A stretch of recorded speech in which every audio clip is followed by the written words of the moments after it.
اعوذ باللہ من الشیطان الرجیم بسم اللہ الرحمن الرحیم۔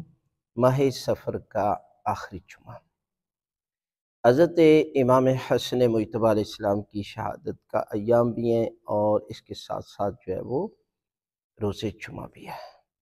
امام حسن مجتبیٰ علیہ السلام کا بتایا ہوا ایک ایسا عمل کہ پروردگار آپ کو رزق سے نوازے گا۔ اولاد کے بارے میں جو پریشان ہے پروردگار اسے اولاد صالح عطا فرمائے گا۔ اگر کوئی باغوں کے حوالے سے پریشان ہے کہ وہاں جو ہے وہ باغوں میں پھل نہیں لگ رہے، تو یہ عمل بھی کرے تو پروردگار وہاں بھی جو ہے وہ پروردگار کی نعمتیں ہی نعمتیں نازل ہوں گی۔ ہر مسئلے کے لیے معصوم کا یہ عمل بتایا ہے۔ کیا عمل ہے کہ معصوم فرماتے استغفار کیا کرے، یعنی اپنے گناہوں کی معافی مانگے سچے دل کے ساتھ، اور اس کے ساتھ استغفار، استغفر اللہ ربی واتوب علیہ کا ذکر کیا کرے، اپنی زبان پر جاری کرے۔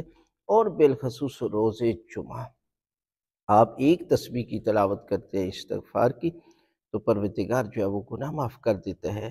اور بقول امام حسن مجتبیٰ علیہ السلام، پروردگار رزق میں اضافہ کرتا ہے، نعمتیں نازل کرتا ہے، اولاد جیسی نعمت سے نوازتا ہے، اور پریشانیاں پروردگار جو ہے وہ دور کرتا ہے۔ لہذا آپ اس روز جمعہ یہ ذکر ضرور